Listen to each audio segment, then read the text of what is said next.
Hi mga kamomoys, good morning po. Good morning, good afternoon pala mga kamomoys.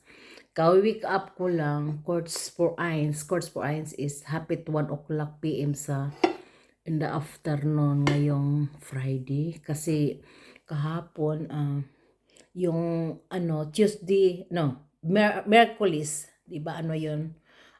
Holiday sa amin. May bisita ako at saka um, nagkaraoke kami at saka karaoke na walang mic at saka with karaoke din kasi natulog si asawa ko, nag-transfer kami sa sala. Normally doon kami mag-karaoke sa dining room. Pero ang dining room namin at saka sleeping room namin is lang magkatabi lang mga kamoys. At that's why nag-transfer kami sa sala. At saka doon kami hanggang 12 o'clock, 1 o'clock kami karaoke without microphone. Ah, Karaoke without microphone pala. So mga kamumays, kita ko sa inyo ang mukha ko mga kamumays. Hi mga kamumays, kumusta kayong lahat? Ito ang kahapon pala, nagpunta ako sa syudad sa Mönchengladbach. At saka marami akong purposes doon. Ang unang-una ko, nag-wake up ako ng 9:30. At saka mabuti na lang nandito si isang friend ko. Sumasakay ako hanggang Fiesen. From Fiesen, nagbabas ako patungong Mönchengladbach. Diretso na sa Bethesda Krankenhaus kasi may schedule sa mammography. You know what is mammography mga kamumays?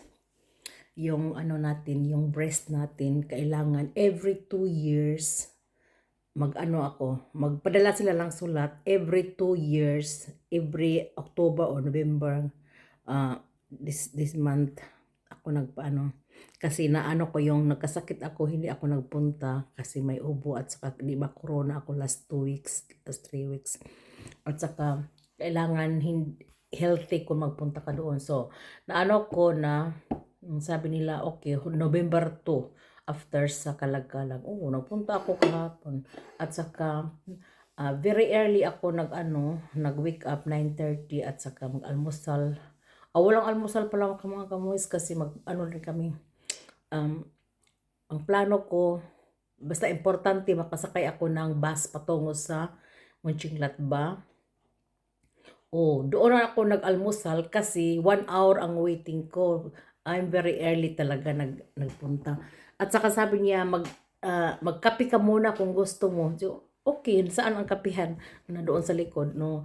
Nagkape ako mga kamumas, at saka nag-fill up ako sa mga papel, at saka nagbasa-basa ng diaryo, nagbili akong diaryo. Mas mabuti pa mga kamumas, mag-wait kaysa maliit ka. Mabuti. At saka, may ka ba? Hindi ka ma-stress. At saka, 12:30 ang schedule ko. Pagkatapos punta ako sa syudad, mga kamoys, nagsuroy-suroy, kahit saan nagsuroy-suroy, at hanggang nakita ko ang gupitan. Naghanap ako ng para paggupit pa. Nakita ko yung isa out of the city. Kasi naglakad lang ako patungo sa city, galing from Bethesda Krankenhaus to the city sa Mönchengladbach. Sa may Minto, nagpunta ako. Minto is a mall. Mall. At saka, yung pag-uwi ko, gusto kong magpunta na sa train station. Nagpunta pa ako sa Asian shop. Marami akong binili, mga wrapper, lumpia wrapper, saging na hinog. At saka magawa ako ng yun? Turon pa. So mga kamoys, yung na ako, patungo na ako sa train station. Nakita ko yung panggupitan mga kamoys, parang Turkey. Malaki ba? Tinanong ko, how much yung magpagupit lang. So, hugasan, so wash, cut, and i-dry.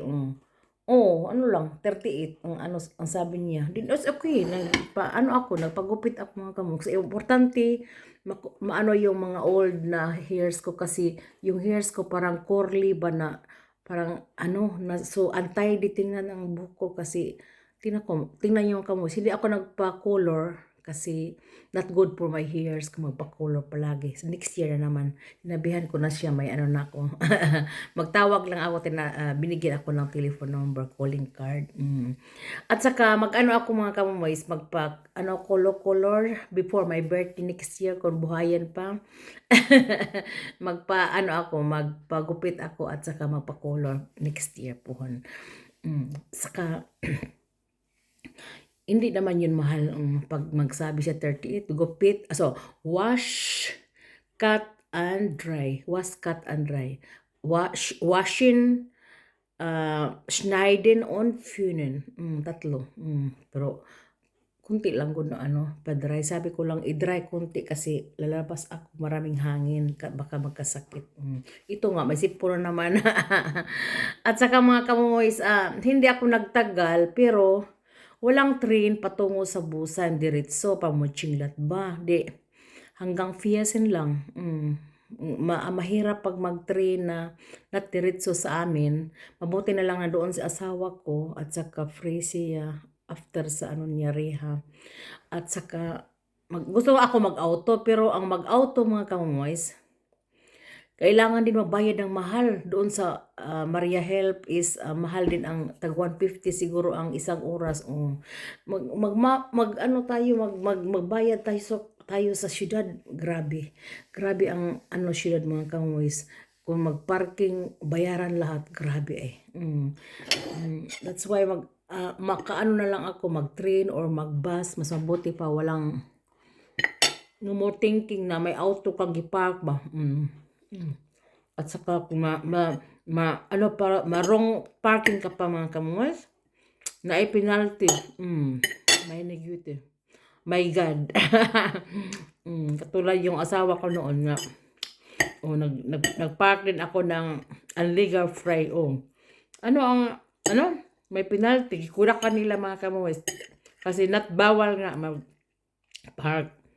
At saka kinudakan nila at saka gisumbong nila sa pulis. 55 euro. Easy lang yung money, no? Normally, mas mura pa doon sa hospital. Kung doon pa ako sa hospital, tag 150 ang oras. At 10 euro ang the whole day. So doon, penalty is malaki. 55 euro. Grabe. Mahirap. So, buti mag-bus at saka mag-train.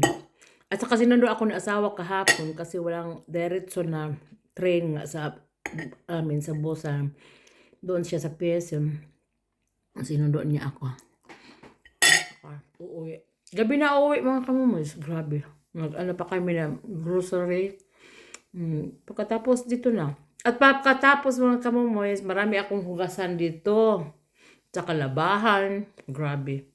After sa one day na sorry ko sa city, marami ding trabaho sa bahay. Pagkatapos, ang last kong ginawa, karaoke na mga kamuis, Star Maker. Na ako, natulog, 3 o'clock.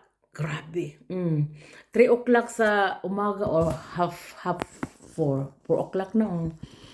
Grabe mga kamuis. Kung ako ang mga kamuis, hindi ako makatulog. Pero 4 hours lang or 5 hours lang nakatulugan ko from Wednesday evening to Thursday. Grabe. 4 oras lang, 5. And then ngayon, gagabi na naman hanggang 4 o'clock. 4 o'clock na ako natulog mga kamuis. That's why wake up nga ako 1 o'clock ngayong umaga. Grabe ang mata ko parang matulog pa. Pero trabaho ako ngayon mga kamuis.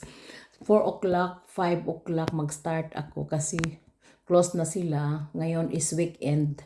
Weekend is maaga sila hanggang 2:30 lang. From 7:30 to 2:30. Pero normal days from Monday to Thursday is 7:30 to 4:30 sila. Ngayon lang basta weekend para maaga silang uuwi mga kamumoys. Excited na yung sila uuwi pag Friday kasi everyday sila nagtrabaho 8 hours sa full timer yung mga maestra sa daycare.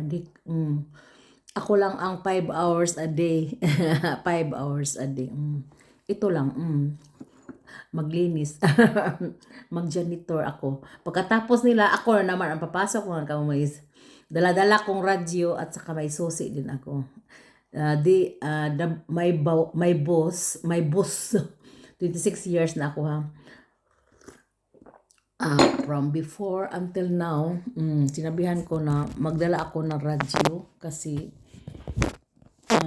it's very boring. Parang ano ba? Kasi ang beside the is minteryo yung mga kamuis. Grabe. Pag ano ka, yung ano ba, yung Wednesday sa, Tuesday sa gabi. Di ba yun, All Saints Day? At saka ang besides sa ano namin is aming sementeryo. Parang maano ko mga kamuis na baka yung mga kalagba pupunta doon sa sa daycare namin. I-close ko sa gabi na mga 12 o'clock. O mga 10 o'clock i-close ko na yung mga door, yung bandang sementeryo. Kasi yung mga door mga kamuis i-fresh air ko palagi pag ako yung magtrabaho. I-fresh air ko yun. At saka matakot ako magpunta yung mga mga zombie. Kasi All Saints Day. Ang All Souls Day na naman yung Thursday, di ba? All Souls Day yun. At saka sabi ko baka pupunta yun dito ang mga zombie. Magpunta sila dito ganun ba? Pero hindi ako matakot mga kamulis.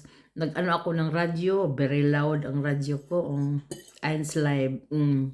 So, hindi na ako matakot pag may radyo ba. May music pa.